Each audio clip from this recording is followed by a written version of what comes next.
Hi guys, welcome and who dat? I'm Joe, and tonight I'm going to be talking about my expectations for the 2023 New Orleans Saints, our beloved Bless You Boys in black and gold. I have to record this video in this room and the audio is going to be weird. Sorry, but I have to get the content out. Let's talk about it. So, the regular season is upon us. Last year, the Saints finished 7-10. Not very good. Our defense wasn't very good in the beginning of the year. We pulled it together in the second half of the year. We were outstanding. But our offense was in flux the entire year. Not very good the majority of the year. So, in order for us to turn the corner, get a winning record this year, I think our offense is going to have to step up. I think our defense is going to have to pick up where they left off last year, and the offense is going to have to show a lot more. So what I've done is I've come up with 5 players on both sides of the ball, on each side of the ball, and we're going to talk about how I think they are the keys for the Saints to have a successful season. Now, a successful season to me is winning this division, the NFC South. Everybody says this should be easy for the Saints to do. No, I don't believe that one bit. Every year we go in thinking a certain division is going to be poor, and they end up better than people expected. Is the NFC South that division this year? Well, nobody's giving any team in this division a chance. I mean, the consensus among the national people is, yeah, the Saints, maybe Atlanta. Some people like Carolina, but the majority are picking the Saints. And, Vegas thinks we are going to win about 9 games. That would put us at 9-8. Is it enough to win the division? Yeah, most people think so. I think that this division is going to be tougher than most believe. They're going to be a hard out. No matter no matter which team you're playing in the division, it's not going to be that easy. Carolina has a really good defense. Atlanta's got some questions here and there, but that running game might be really good for Atlanta this year. And Tampa Bay, of course, it's got good players in certain positions, but we're not too high on the quarterback situation. So the Saints are the team that everyone's picking. I think that the ceiling for this team is 12-5. We would have to have an exceptional season for that. And I think that would be a good record in any division. But I'm going to go ahead and say the Saints will probably end up more along the lines of 10-7. I got to see it, and I'm hopefully we will, and I have a lot of faith. So let's talk about the offense first. Of course, if we're going to succeed on offense, we're going to have a big year from the number 1 player on my list on the offensive side, and that's Derek Carr. He's a good quarterback. My twin brother said for years that he would like Derek Carr to be the quarterback of this team. I was leaning towards Russell Wilson. This was right around the time Drew Brees lost his arm strength. So my brother was wanting Derek Carr. I was wanting Russell Wilson. And lo and behold, we get Derek Carr. Russell Wilson's with Sean Payton in Denver. Denver happens to be my second favorite team because I lived in Colorado for a while, and one of my all-time favorite players ever was John Elway. So there you go. Is Derek Carr a great quarterback? We'll see. He's pretty good. I think he's among the 15th, probably around that, best quarterback in the league. We want to get him in the top 10 this year. I think that when it's all said and done, Carr will have a 65% completion percentage. He'll probably attempt 500 passes. That would put him at 335 completions. I think he'll get around 4,200 yards. So he'll break 4,000. I don't think that'll be his personal best. But I do expect his personal best in touchdowns. I'm expecting Carr to throw for 35 touchdowns with about 13 interceptions. I'm kind of tempering the interceptions here. I don't think Carr is a guy that's going to throw a ton of picks. It all depends on if we can get that running game going and work on play action, work off of play action. So Derek Carr, if he has a great season, this offense should do fine, should do well. He won 7 games last year behind some pretty average quarterback play, so let's see what we got. Now, for my number 2 pick on offense, I'm kind of cheating, but I'm going with the trio of wide receivers at the top of the depth chart. Michael Thomas, Chris Olave, Rashid Shaheed. If Michael Thomas comes back and he's able to play a full 17 games or even 12, 13 games, it'll be great in perspective of what Thomas has given us in the last 3 years. Pretty much nothing because he's been injured. Well, we know what he's capable of.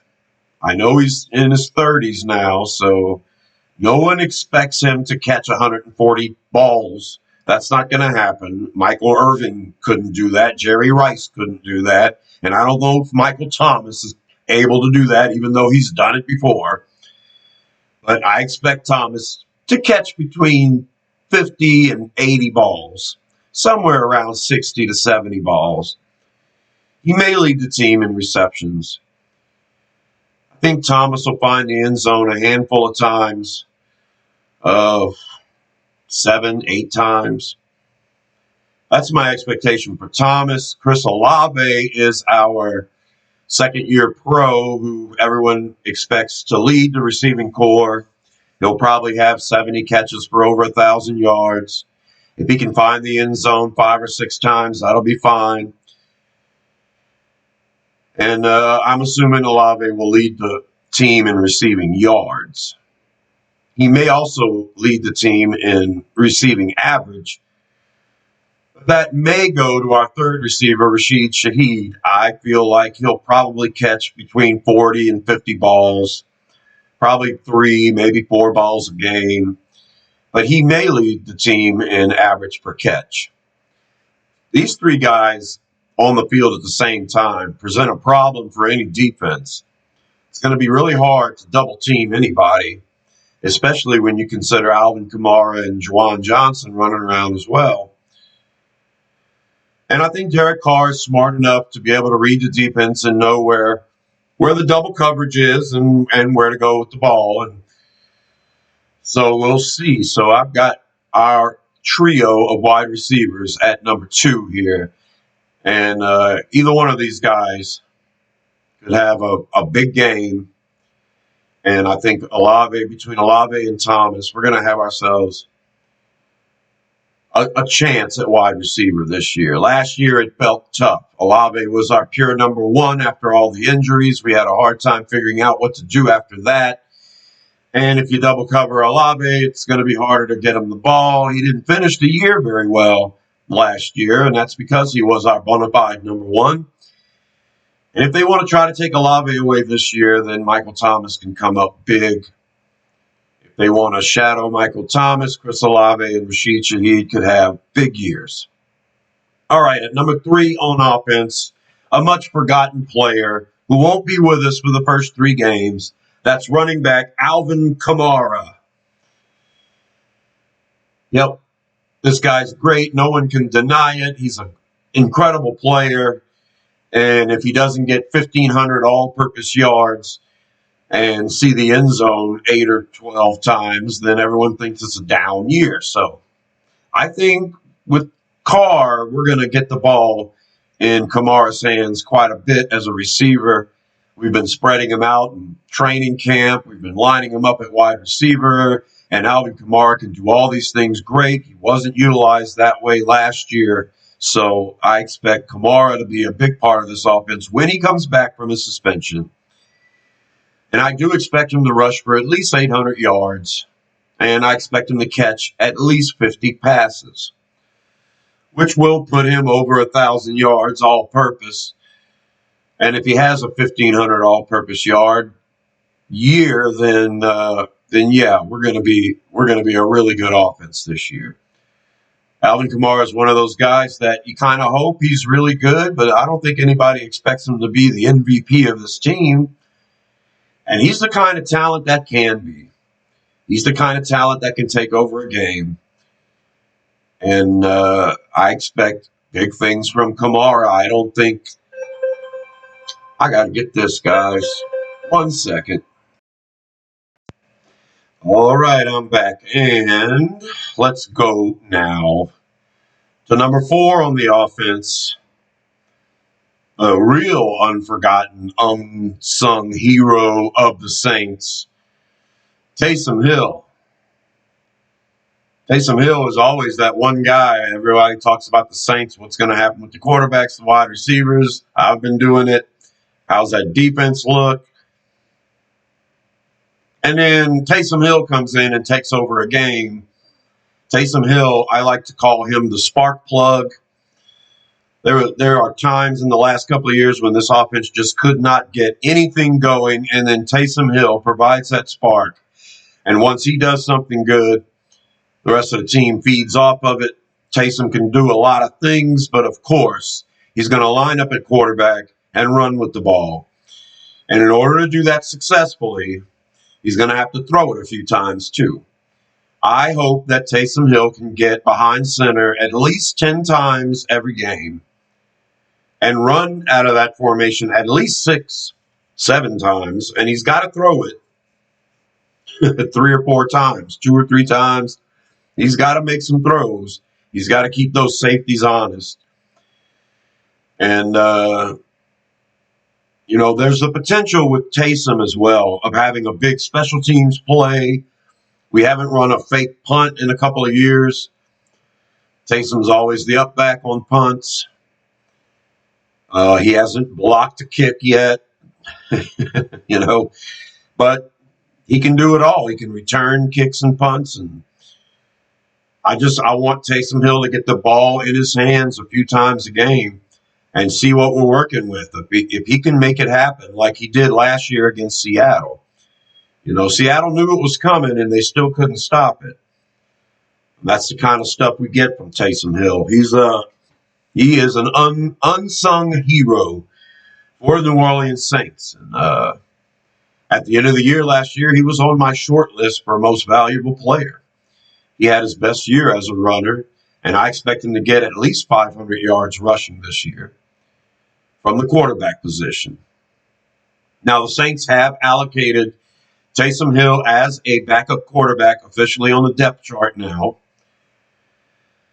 And people are doing videos about how the Saints are geniuses and doing this manipulation and yada, yada. I mean, anybody can be a backup quarterback and still play multiple positions. You still have an emergency quarterback. Your emergency quarterback will be either Jameis or Jake Haener, and I guess it frees up a roster spot. If you don't have Jameis as your number 2 quarterback, you have Taysom Hill as your number 2 quarterback, and then Jameis your emergency quarterback, and then you can have an extra player on your roster. Well, this was going to happen anyway. Taysom Hill was always that extra player. I don't know what the hoopla is about. This is what we knew the Saints were going to do. I think if something happens to Carr and they immediately put Taysom Hill in, it'll be weird. Especially if he hadn't been practicing quarterback all week. But that's where we're at, and I expect great things from Taysom as usual. And then last but not least on offense, number 5, Juwan Johnson, tight end Juwan Johnson. He had the breakout year last year with 7 touchdowns, and we expect him to catch 50 balls this year, 650 yards, and get another 7 touchdowns. That would be great. And Derek Carr likes to throw to the tight end. He likes to use his outlets, and I think we have talent at wide receiver. And with a quarterback like Carr who can check it down to the running back or go for that tight end option, yeah, we should have success through the air. Juwan Johnson's going to be a big part of that. But the biggest part of any offense is the offensive line. If this offensive line struggles, the offense is going to struggle. If the offensive line performs well, the offense should do well. The only issue we have really are immediate backups. If somebody gets hurt, who goes where? I believe James Hurst will be our starting left guard this year, and I believe Andres Pete is a pretty good plug-and-play tackle or guard if you have to resort to that, especially with Hurst being able to play starting tackle or starting guard anywhere. We can just move Hurst and Pete around. But the highlighted player, and this is the one player that I have questions about, and I'll do this on defense too. But on offense, my big question mark is Trevor Penning. Trevor Penning's a really good run blocker, and I don't know if we're going to focus on the run this year or not. We didn't focus on it too much last year. I mean, we wanted to. It just wasn't working, except when Taysom ran the ball. So Trevor Penning is the kind of guy that can get that running game going, and he's got to show growth as a pass blocker and being on the blind side of our quarterback. That's where the fear comes in for me. I mean, do we put the tight end on Penning's side every time? Does the running back have to do a chip block every time on Penning's side? Do we have to focus help for Penning? I mean, a true left tackle who's great at his job, example, Teron Armstead, can be left out on an island with anybody's defensive right end and be fine. Can Penning do that? Well, we're going to see. Penning is my question mark for the offense. It can go either way. I believe we're smart enough as a team to help him if he needs the help. But I'm hoping that he blossoms into the starting left tackle everybody wants him to be, and we have no issues there. All right, let's focus on the defense, and this is the bread and butter. This is the side of the ball that's going to get it done for our beloved Bless You Boys. And I think, number one, it starts with cornerback Marshon Lattimore. He missed 10 games last year, so he played in 7. And in one of those games against Minnesota, he had a pretty bad game going up against Jefferson at wide receiver. Anybody can have a bad game. But I still feel like Marshon Lattimore is extremely underrated on the national scale. He's considered the best cornerback on the team. I consider him the best player on our team. And if we have a top 10 defense this year, he's going to be a big reason why. I think the reason why the national media doesn't consider Marshon Lattimore to be one of the greatest in that top 5 is because he doesn't get a lot of interceptions. I think last year he only had 2. And this year I expect he'll probably get 5, something like that. If he can get his hands on the ball, that'd be great. If he can come up with a 6-7 interception season, that would be wonderful. And if you're a really good quarterback and you're shutting down your side of the field, then they don't throw the ball to you that much. You don't have a chance to put up that many stats anyway. So, that's the way it goes. But believe me, Marshon Lattimore is our number one potential defensive MVP here. You can shut down one receiver. Example, Hopkins this week against Tennessee. If you can do that, then, Paulson Adebo and Alontae Taylor having to get all of the attention, and I think they're talented, and I think they can hold up pretty good. Marshawn Lattimore, number one on my list here. At number two, I'm going with the captain in the middle, Demario Davis. Last year, he had his career best in sacks, 6.5. I think he finished with about 60, 70 tackles. He typically hovers around 100 tackles.